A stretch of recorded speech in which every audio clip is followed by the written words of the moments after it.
Hello, everyone, and welcome to episode 19 of the RocknRoll Beer Guy Podcast. I want to apologize to you guys and Jeff. When recording this episode, I ended up using the Gmail Talk app, and the connection was not great, so you're going to hear a lot of hiccups throughout the episode, and I apologize for that in advance. I'm going to forego the ads in this episode and just talk to you directly, the listeners. I wanted to thank you. We just hit 2,500 followers on Instagram, so I wanted to say thank you for the support. One way that you can help the podcast is through those ads and the sponsors that I use, but a more important way and a better way for you to support the podcast would be to leave some reviews on iTunes. Some of you may not know this, but the reviews are actually what keeps the podcast relevant on iTunes, and they push it towards the front page and gets you more exposure. Another way would be to download the episodes through SoundCloud. If you use SoundCloud, just click download and just delete it afterwards. But the fact that you downloaded it registers on the SoundCloud algorithm, and that's actually how you stay more relevant. So if you could do these things, they're just small little things that definitely I appreciate, and it definitely helps push the podcast further to more ears. In this episode, I talked to Jeffrey Stuffings. He's the founder of Jester Brewery. They make some amazing sour and wild beers out in Texas. We get into how he got his start into craft beer, what led him to Texas, his thoughts on the Wicked Weed Anheuser-Busch purchase, and we talk a little bit about music as well. I had a great time talking to him, and I hope you enjoy it. Cheers.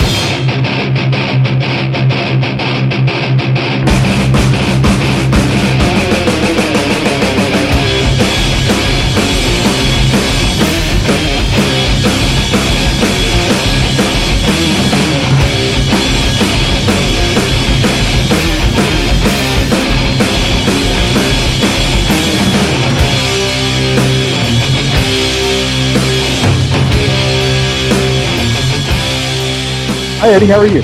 Doing good. How are you doing? Good. You're out on the West Coast, is that right? Correct. Yeah, I'm in Long Beach, California right now. Close to Beechwood Barbecue? I am. About 10-minute drive, not too bad, but everything's like 10 minutes away, so. Oh, cool. Yeah, that's. I was there a couple of years back when the Shelton Brothers Festival was in the Port of Los Angeles. I ended up going to Beechwood Barbecue and Brewery pretty much every night I was in town, so that was cool. Yeah, they make tremendous beer, and they have really good food as well, which I appreciate. For sure, yeah. Did you ever get a chance while you were out here to visit, there's a local brewery here called Phantom Carriage? No, I wasn't familiar with Phantom Carriage at that time. Since then, I've heard a lot of good things about them, but have never had a chance to find their beer. Yeah, they do. They're a pretty small brew house, but they're making really great sour and wild beer out here, and really big fan of their stuff. Yeah, I mean, I must have mentioned them within the last year or so. That I've been really had good things to say. Very cool, very cool. What's up, everyone? Welcome to the RocknRoll Beer Guy Podcast. I'm joined today by Jeffrey Stuffings of Jester Brewing out of Texas. Hi, thanks for having me on. Yeah. What part of Texas exactly? So we're on the outskirts of Austin, about 18 miles from the city center. We're on a ranch just on the outskirts of town. Ah, very cool. Yeah, Texas is a huge state. Separated, I would say the three main cities are pretty distinctly different from each other. Would you agree? Yeah, I would agree. I mean, it is a pretty massive state. I mean, it's almost it's over 700 miles from east to west across the state. And then, I mean, Dallas is pretty massive. And very it really encompasses two major cities, and then Houston. I really like Houston. I mean, it's kind of muggy and humid, but aside from that, there's a really great food scene and restaurant scene, and just has a lot of good culture. And then is really cool. Has a lot of kind of natural beauty, and really good kind of food scene and cultural scene as well. And Austin's pretty diverse. I mean, I think it's underrated in terms of it's not kind of the more hilly area of Texas, and it's actually pretty green. A lot of people just think like just arid plains for Texas. Yeah, Austin's really pretty place. Austin's where they host South by Southwest and all that? It is, yeah. South by Southwest. Austin city limits. Yeah, so I mean, it's just kind of a destination spot for a lot of industries. Very cool. Yeah, I was going to ask you what led you there, but I mean, I know you've spoken about that in the past, and you have it on your website, kind of the circumstances that got you there. But if you want to just maybe touch on it in a nutshell. Yeah, I'd be glad to. So, I grew up in Florida, the Gulf Coast, and My wife is from Texas. She was grew up in Lubbock, and then her family moved to Austin in the mid-'90s. And so basically just followed her here. And, it was really here that I learned how to homebrew and developed, I already had a love of craft beer prior to moving to Texas, but wasn't making any beer. And really, I think just getting more and more into craft beer as a drinker made me want to try to make my own beer. And, just wasn't long after I moved here. I went to the local homebrew store, which I later went on to work at, and just got more and more involved in the homebrewing scene here. Very cool. And so what year was it, more or less, you think you got into craft beer? What was like one of the first ones that kind of popped, that got your attention? Yeah, so at the time I'd gone away from Florida to go to school. I was up in Boston, and being on the East Coast, kind of the local regional brewery there was Harpoon. So like Harpoon IPA, Harpoon Hefeweizen. Dogfish was big on the East Coast, and so the IPA and Raison d'Etre, and then I also quickly got into really liking West Coast IPAs. So drinking Stone IPA and Racer 5, and those were kind of the first craft beers that I really started to get into. Interesting. So tell me about then how it is that you came to choosing, because you guys, your specialty is the sour and wild and funky beers. Seeing that you grew up, or you got involved with IPAs and all that, what led you to the switch over to kind of focus more on those wild beers? Yeah. So after I was in Boston, where I just, made the transition from drinking, prior to that, I was drinking just, natural light or something like that. I mean, not that the beers don't have a time and place, but, so I kind of made the transition into craft beer living in Boston. Then I moved to Chicago to do a year of volunteer service, and got into the scene there. So, I was drinking, a lot of Bells and Three Floyds, and that introduced to Jolly Pumpkin, and had really my first sour and wild ales from Jolly Pumpkin, and that was just hugely eye-opening. Particularly beers like La Roja and Bam Beer were just blew me away. I'd never experienced anything quite like that, and that kind of made me aware of those styles of beer. And then, once I moved to Texas, I started experimenting as a home brewer with mixed culture fermentation and, souring beers and carboys at home with just various strains of yeast and bacteria and Brettanomyces. And then, eventually got that bug, like a lot of home brewers do, to want to go pro. And so, started working on a business plan and trying to just refine my brewer. And, looking around Central Texas, I felt some good sour beers from New Belgium.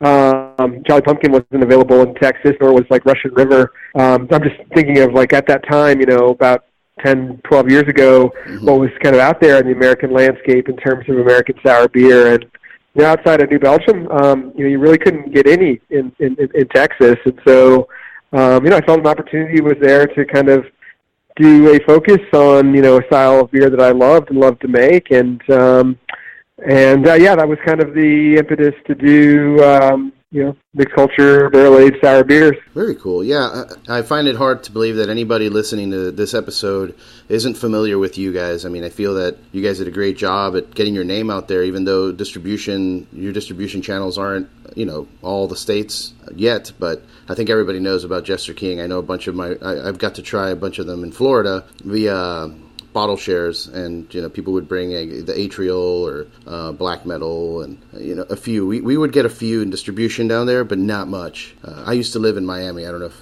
I didn't preface that, but yeah, you're right. I mean, we're a very small brewery. We only sell about 2,000 barrels of beer a year, and like you said, it doesn't get very far. I mean, little small pockets of our beer do make it outside of Texas, usually in association with a special event. Like, for instance, every year we'll send beer to Colorado around the time of the Great American Beer Festival, or we'll send beer down to the Tampa Bay area around the time of like Food for Thought and Hunapoo Day. So like there's these little blips on the radar where our beer does show up in other. And then I mean, as far as it's been flattering to have what seems like good amount of interest in what we do. I think a big part of it is just trying to make good beer, but also just kind of having something unique to it. And I mean, we really try to embrace our natural surroundings in what we do,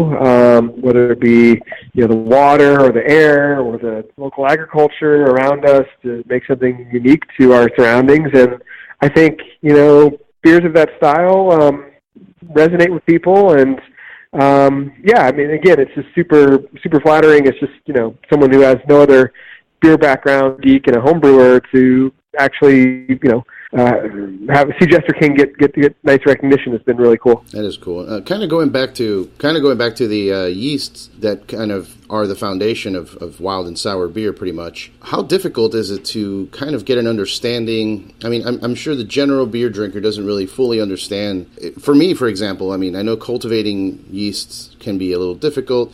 Do you have any science background, like microbiology, anything like that kind of helped with that? Or anyone that's trying to get into it, what would they have to look into? Yes. So, I think when it comes to making sour beer, you can absolutely go the way of being, very scientifically precise, introducing certain types of yeast or bacteria at certain parts in the process, adjusting through wort composition, creating, abundance of certain chemical compounds that then, yield different results down the path. We're not that scientifically precise. It's not, and we have all this respect in the world for science and technical brewing. It's much more sensory based. We do play with different variables in our process. The four main ones would be time, temperature, hopping rates, and the type of fermentation vessel. Not to go off on too big a tangent, but when we try to balance the level of sourness in our beer, it's typically more acidity, lower hopping rates leads to more acidity. A porous vessel like an oak barrel equals more acidity, or can equal more acidity. And then temperature, and this is kind of the weird one. If we ferment with our mixed culture, like in the 70s, free rising up into the 80s or 90s, we'll see really fast attenuation and just more kind of like fruity esters or spicy phenols. And in a sense, like our beer tastes like pure culture or clean beer. But then if we ferment nice in the 60s and let the beer just really kind of slow to attenuate over long periods of time, we tend to see more acid development. So sorry to go off on a little bit of a tangent there, but I mean, so we do care about science and try to harness it to a certain extent, but a lot of it is just allowing for natural variation beyond our control, beyond our understanding, to create flavors that we ultimately enjoy. Yeah, I find it fascinating because it does take a lot of experimentation and a lot of time. And, in the beer world, the ever-growing craft beer movement, it would be difficult for someone starting up to kind of take their time and experiment with stuff like that, and kind of would need to, we got to make an IPA real quick because, need to recover all the costs. It's really interesting to me to see, you guys taking your time with experimenting like that. And do you guys have a beer that you make that's kind of like, I would say, your, not flagship, but just kind of your bread and butter, something to keep you afloat while you're experimenting on all these other beers? Yeah, so we make a number of stainless steel fermented beers, which we just call farmhouse ales. Some of them do have a fair amount of sourness to them, but most of them, because of like I mentioned, the higher hopping rates, faster fermentation, and are pretty much bone dry within 2 to 3 weeks. From there, tack on another 3 to 4 weeks. In some occasions, dry hopping, cold conditioning, and then everything we do is all keg or cask conditioned. So, it's still a while to make a beer, maybe like 2 months. But, we do make a pretty decent amount of beer, about this beer that is kind of in that like 2 to 3 month range. So So we didn't have to wait a full 8 to 14 or in some cases multiple years beers to be ready back when we opened in 2010. So anyway, that was what we did. So if you can afford to kind of be patient for at least a couple of years, then I think you can make a viable business. We don't really have a flagship. The beer we probably make the most by value, Petite Prince. It's a table beer. It's a really, really simple mixed culture farmhouse ale. It's a little shade under 3% alcohol. This is very dry and bitter, and I think very drinkable. Just kind of, I don't know, really just kind of let the seasons dictate what we're making. What's the balance of microflora in the air? What ingredients are available to us? We're a production brewery through and through, but we almost take more of a brew pub approach to making beer. For sure. It also, for some of your fruited beer, I guess you have to wait for the season and stuff like that as well. Exactly, yeah. It's something I've grown to really kind of, we can't make the same beer around. There's specific times, and then in some cases, it's always sad when it happens, but, an ingredient doesn't play out. I mean, where the Texas peach harvest was decimated by rains, we weren't able to make a beer called barrel-aged sour beer re-fermented with Texas peaches. So just kind of being at the mercy of the environment is something that cuts both ways. It keeps us excited and keeps us interested in what we do, but then again can offer setbacks. Yeah. What are your thoughts on kettle souring? Do you do kettle souring over there? No, we don't do any kettle souring. We're big proponents of mixed culture and spontaneous. I always try to be careful to give the, I don't think any, procedure should be off limits or denigrated or really anything like that. I mean, I'm to be perfectly transparent, I personally really prefer after we get through mixed culture fermentation. I think it's more interesting and enjoyable for my palate.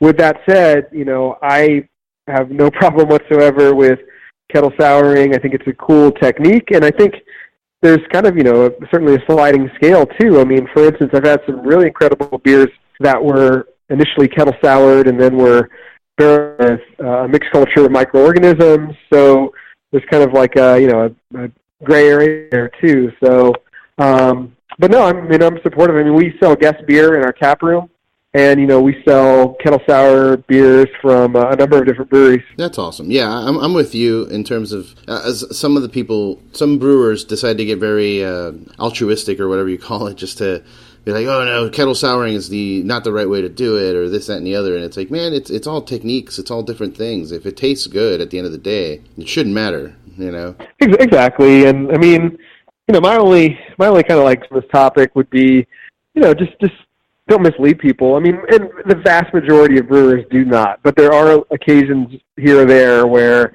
a beer is very much kind of presented as though it was a barrel-aged sour beer, 2 weeks to make. And that happens extremely rarely, to the point where, I try not to even bring it up, because, I mean, it's such a small number of instances, but you do see it from time to time. So, that's my only criticism of kettle sour, criticism of people who would kind of seek to mislead the customers. So that's my only gripe that in regard to kettle souring. Cool. All right.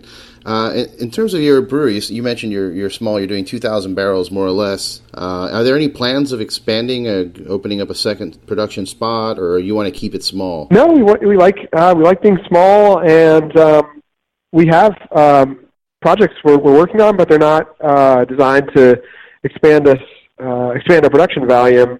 Our big project right now is starting a farm. It's still very much in its infancy. We're about 18 months in and have a small orchard and some small garden, and we just started to hire a farming team of farmers to really take level when it comes to agriculture at Jester King. So that's really where kind of any funds are going these days is in starting a farm. And is it going to be mostly fruit, or is it going to be everything, grains and all that mixed together? Really, the latter. We're going to try to do as much as will allow us. There's a good track record for growing grains in our area. Although we're on a 60-acre parcel, which is big, but really to be able to supply all of our own grains, it would be something I think even much larger. Fortunately, we have a local maltster that's almost single-handedly revitalized barley growing. The name of the band's Malt. They're just to the north of us. So we do, as of just like the last year, have access to Texas-grown and malted grains, which is one of the most exciting things from our perspective that's happened to Jester King in the last couple years. Aside from that, though, fruit's a big one. I mean, we've probably put more effort into fruit so far than anything. We're known for making fruit beers, re-fermenting fruit with our beer. We love those beers. We kind of do a lot of almost like hybrid. We borrow a lot from the wine community in terms of technique, inspiration, fermentation. So growing our own estate fruit is a big goal of ours. And then the one part of agriculture that we're just curious if it can be done and seeing if we can grow our own hops. Texas is traditionally not a hop growing region, but we are working with some varietals that were to be grown in the wild out in New Mexico, and that are known for being very pest and heat resistant, and seeing if we can grow some of those. Hello? This thing I think cut off. Yeah, I was talking about hops there at the end. I don't know if you caught that. Yeah, I caught the, there are hops in that area that are more resistant to heat. So I was going to bring up, what are the differences in flavor and in profile that you get from a hop that might be grown in a drier, hotter temperature compared to something that's a little more cooler and more moist? Yeah, I think it's really too early to be able to say. The hops that we've done so far were really, really pampered, meaning that we had them in the shade for a portion of the day. We watered them all the time. We really babied them. And, the Cascade rhizomes that we were growing, had wonderful kind of citrus character. And, you could have fooled me it was from Yakima Valley. But then again, we really, really babied those hops. Where we're really going to find out what it's going to be like is plant, an acre or more of hops and see what happens then. Then we're not going to be able to just baby those hops like we've done in the past. And we can irrigate, but they're going to be subjected to the full blunt force of the Texas summer. Yeah. So we'll see. I'm not expecting to have wonderful care from the hops we grow here in Texas. My guess is that we're probably going to have hops that are more kind of earthy and maybe I'm just curious as anybody as kind of what we're going to get from these hops. Gotcha. Yeah, I appreciate that you guys are going to stay small. It's really difficult when a brewery finds a little bit of success and they're looking into expanding and growing. And my biggest issue just comes with scaling up. When a brewery has a beer that's really, really great, and then they have to scale it up for production, it's never the same afterwards. And it makes perfect sense. I'm sure it would be too expensive. It would be expensive for the customer to just buy the beer if they were to brew it at a larger scale with the exact ingredients and care that goes into a small batch. In our case, I don't like the kind of culture we've created here at the brewery. Which isn't focusly on, just production day in, day out. We like kind of the natural variation in terms of how we ferment our beer, as well as just how the brewing calendar changes throughout the year. We spend 3 to 4 months in the wintertime where we don't brew into our stainless steel tanks, and we just run wort through our cool ship and do spontaneous fermentation in oak barrels. 6 months later, we're just focused on basically harvesting all the fruit that we can and re-fermenting it. It's just kind of the ebb and flow of the calendar I don't know. I think it's. I mean, sure, it's plenty of hard work, but I don't know. It just kind of fits our. We have a desire to basically do this little.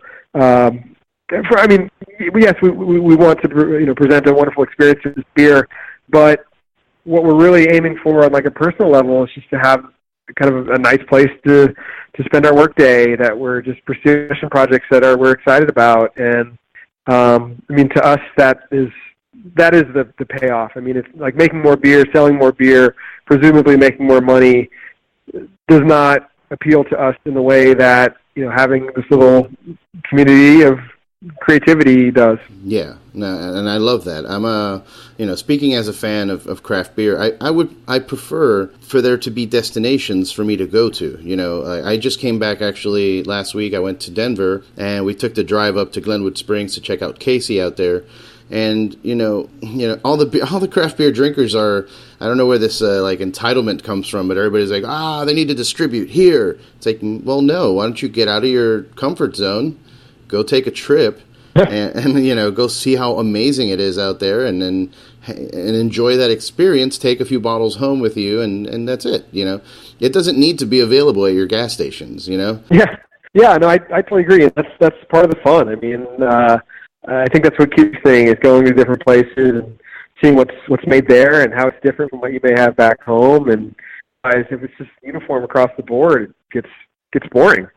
Yeah. I mean, I agree completely. And it really, I don't understand the craft beer fans and that, like I said, that entitlement of it needs to be available for me here at my location. And, and then there's also the culture of the people that are trading beers online and selling them on the secondary market and all that. Like, I like trading beers with my friends. If my friend has access to a beer that I can't get and I want to drink, then that's fine. But these like forums and stuff where people they argue with each other, like, hey, this doesn't have the money value or whatever, or this beer, it cost me $20, but I'm going to trade it for $300 worth of beer from you. Like, I don't get that. Yeah, the capitalism aspect of it does bother me. I mean, I trade beer with people all the time because I want to try new things. And kind of like you said, I trade beer with my friends because, I want to, just like I said, experience something that I haven't had before or I'm interested in or want to revisit for sure. So, like, just strictly trading beer doesn't bother me at all. But like you said, if you're just buying it to just try to mark it up as much as you can, I mean, that's, I don't know, it just kind of takes the, so, that I agree with you on that point. Yeah. And I guess all this scaling up and getting bigger and corporate talk that I'm bringing up is kind of leading into the state of craft beer, where I feel that a lot of breweries either they need to embrace being smaller, or they're going to end up selling to a bigger, umbrella, kind of like, what happened to your friends over at Wicked Weed. Yeah. No, this one it's a tough topic for me personally, just because I consider Wicked Weed and the owners and brewers there just to be very, very close friends, and just despite all that has happened, have just a huge amount of just respect for the beer they make. It's just, I mean, literally, if you ask me to like pick, what are my absolute favorite, Wicked Weed would be high on the list. I mean, their beer is just that amazing. So yeah, I mean, it hurt to see that news. I personally was kind of down in the dumps for a good couple of days upon hearing it. Personal level, I mean, on an industry level, it's very, very interesting times. I mean, Anheuser-Busch InBev just has so much corporate muscle and, just firepower behind it in terms of sheer dollars, in terms of its ability to, control various parts of the raw ingredient market, or, come in and be able to, through its distribution networks, squeeze craft brewers out of distribution setups that they need to get their beer to market, and just kind of come in with their planogram, their set of beers, and just squeeze everyone out. It's scary. I mean, they're definitely the Goliath in the in the story. And it's unfortunate. I mean, just kind of the independent spirit of beer, spirit of just small business as a general in the United States is something that I think is very, very special. And to see, a company that is run out of, owned in Belgium and run out of Brazil come in that gives no care whatsoever for American craft beer, come in and use tactics that are just reflective of just their muscle to do things that are, if not overtly hurting, certainly doing no favors for independent breweries. It's tough to stomach. Yeah, I agree, man. I'm also in the industry. I mean, I've worked in beer for about 6 or 7 years, different breweries. As you know, I've worked in distribution as well. So when a lot of people, they approach me and they're like, why is everybody so mad about this Budweiser thing? And it's like, well, you don't understand the core values that are being crushed here. Just like you said, mom and pop places, small independent places are getting pushed out by, them flexing muscle. Like the main one that I see on a day to day, because I'm on the streets, is the distribution channels. They'll come in and hey, we're going to buy you an entire draft system, but you can only pour our beers, Right. So it's stuff like that. Those shiesty maneuvers are really what puts a bad taste in my mouth. And, it's kind of like when you travel, like first time I went to Europe and I went to Spain, I went and I saw a bunch of amazing hundreds of years old or thousands of years old cathedrals and stuff like that, and then I look over and there's a McDonald's and a Starbucks, and it's like, it just kind of just takes away any kind of identity or culture that's in that area, and that's kind of what they're doing. Yeah, no, I mean it's kind of interesting to see kind of the beast, if you will, starting to kind of awaken. I mean, it's seen its market share for Budweiser and Bud Light, slowly diminish, and it's also seen, beer as a whole start to shrink and lose ground to wine and spirits, and they kind of look at the way that craft beer has cut into their market share, and these company that I think is valued at like $150 billion with a B. I mean, I think that's roughly how much it's valued for. So, I mean, there's some very powerful, smart, have a very strong interest in seeing this trend reversed and are willing to do basically anything, literally anything legal, or in some cases, like you mentioned, with like the incentivizing bars to carry their products illegal, to prevent that market share from eroding even further. It is scary. I mean, I think craft beer, independently brewed craft beer, is going to be very much alive and well for, I think at this point, just for good. I mean, I don't see it going away, which is comforting.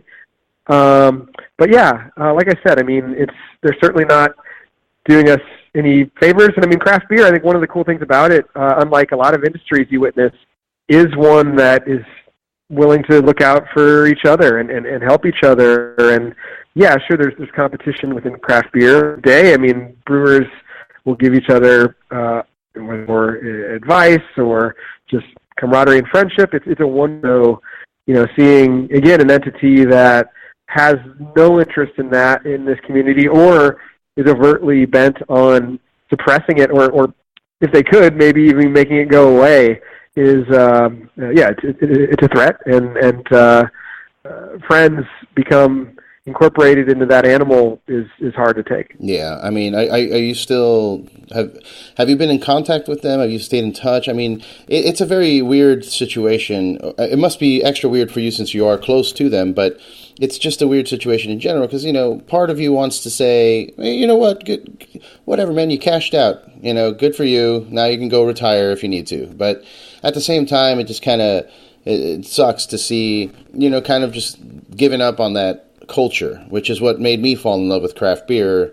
Once I discovered it, I loved the way it tasted and how different it was, but once I discovered the community aspect of it and how brewers collaborate with each other and everybody's, like you said, helping each other out, like that's really what made me fall in love with it. And yeah, I mean, have you stayed in touch with them? Have you guys talked? I mean, yeah, I know they went through a lot with their festival getting kind of, forcefully canceled just because everybody dropped out, Yeah, I mean, just to kind of echo what I wrote on our blog in the wake of Wicked being purchased. I mean, they'll continue to remain friends of mine. I can't shut that off. I still despite what has transpired, just have really just deep affinity for them as people and brewers, and say I'm happy, and in fact, I'm very upset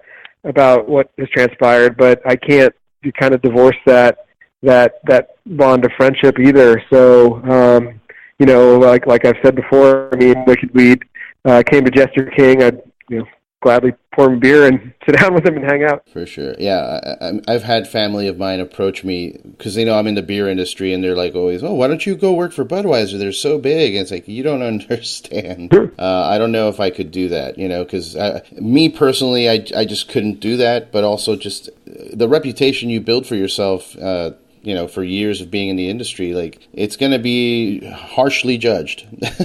I mean, that's something that's always been important to us as well. It's like, having a good name and reputation within the beer community. I mean, that's something we've worked very hard to try to establish, and it's something that's fragile, that can with a single event like selling to Anheuser-Busch can be severely damaged. And that's something that we've always been very mindful of, is to try to be an advocate for craft beer, to try to both in terms of our own production, as well as trying to help out other breweries and take stances that are helpful to this community, to really just try to be a good actor and a good player when it comes to supporting craft. Yeah. I feel like this is something, it's kind of cyclical. Like, I know that happened in the 90s. There was kind of a small craft beer boom with Sam Adams and all that, and then it kind of went away, and then shortly made its way back into the mainstream. And I feel like it's starting to happen again, but I think we'll have a better,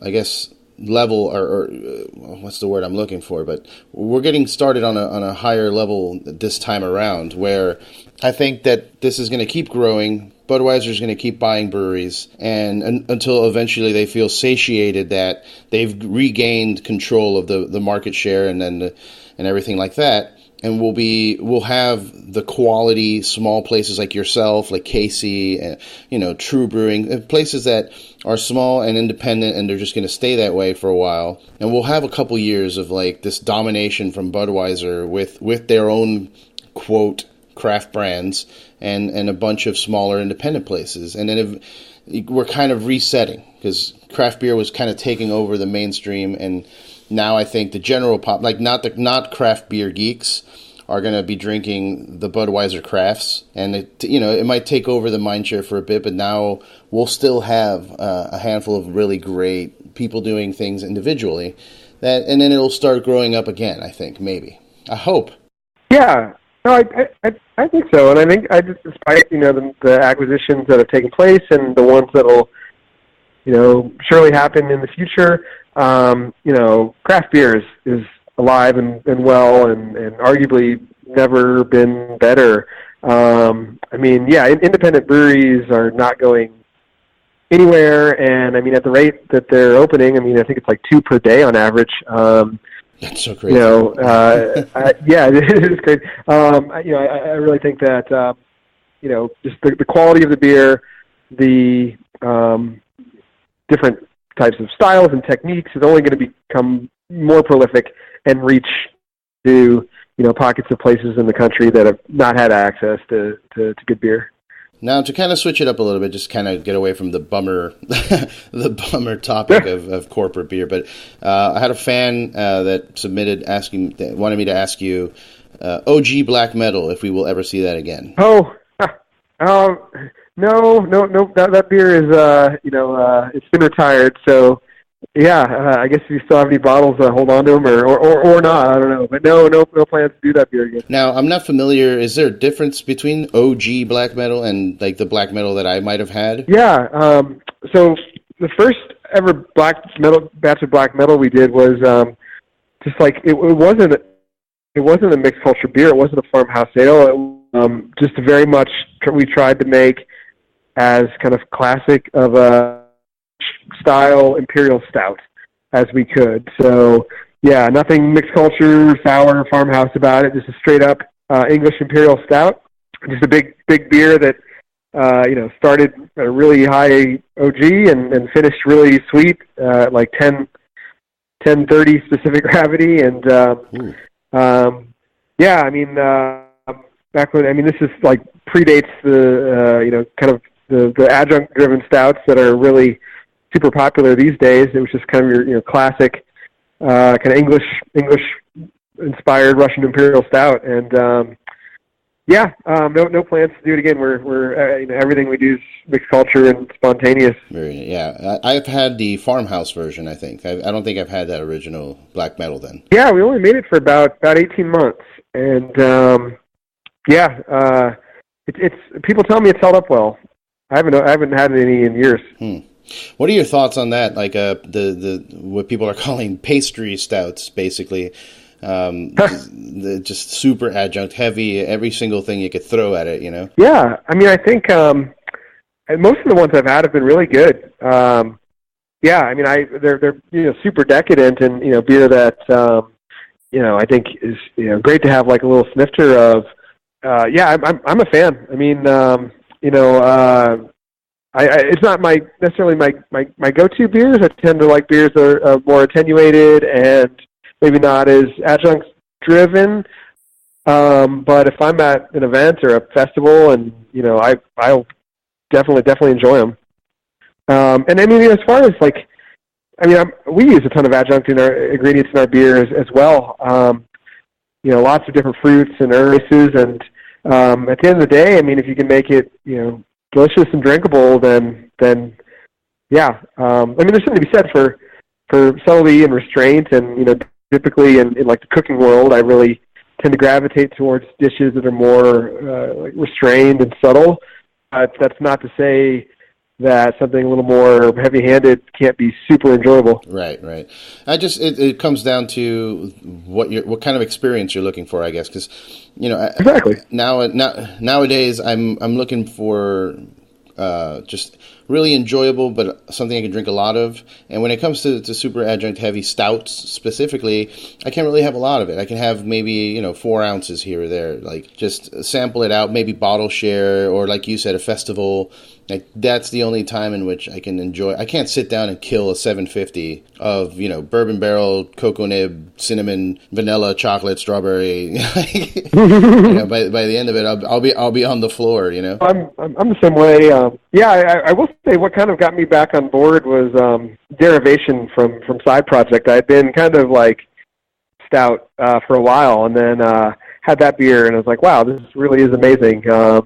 So I actually find myself enjoying more imperial stouts these days. I like the ones that are being made down in St. Pete at Cycle. I like the Side Project one, and obviously there's lots of good ones out there. Yeah. Kind of going back to black metal. Are you a fan of metal or black metal music? I'm more of a fan of thrash, as well as more of the droney stoner metal. I'm not as much into black metal, but I do, just being a fan of metal music and in general, wanted to go with a metal theme for the beer. Very cool. What are some of your bands that you have on rotation, or some of your favorite bands that you're listening to? Oh, sure. I like a lot of just older thrash from like the 80s and 90s. Probably wouldn't know this band, but one called Sadus, SADUS, that I really like. As far as stuff that's more well known, there's a local kind of stoner hard rock metal band called The Sword that I really like. Oh, The Sword's awesome. Yeah. Yeah. Usually anything Matt Pike is involved with, those are bands that I love.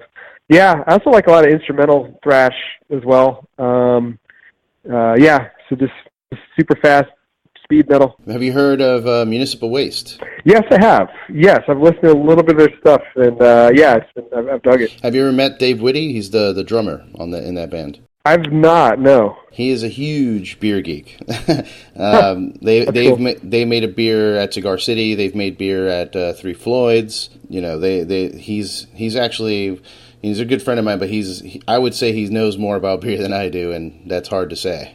That's awesome, man. That's exciting. Yeah, it's funny you mentioned their lead guitarist is like the super beer nerd. Like, if usually he'll be at like the Draft House or Austin Beer Works.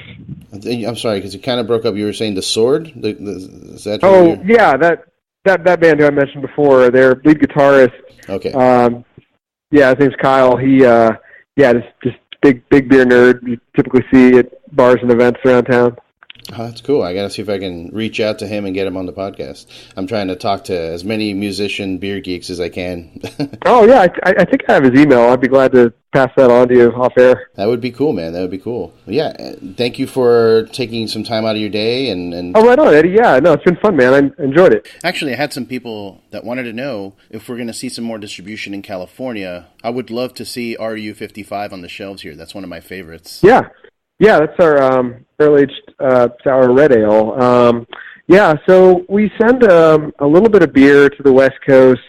For instance, like the Firestone Walker Festival is, I think it's this weekend. I'm not personally going, but we're sending beer out for that. So I think a little bit of beer will, be in Central California. We've done SF Beer Week in the past, so we've sent beer out through distribution. Lime, Lime, and they're great to work with, and so they take some of our beer here and there on the West Coast. But what happened for us is when we started back in 2010, it was illegal to sell beer at the brewery here in Texas. So a lot more of our beer went out to distribution.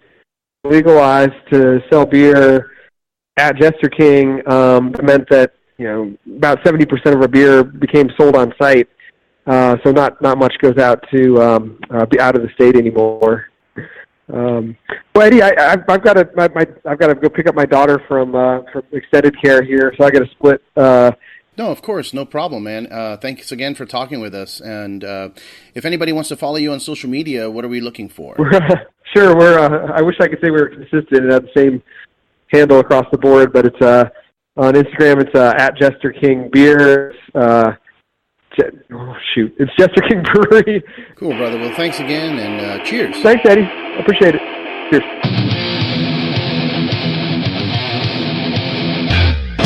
Your skin is covered with red inside.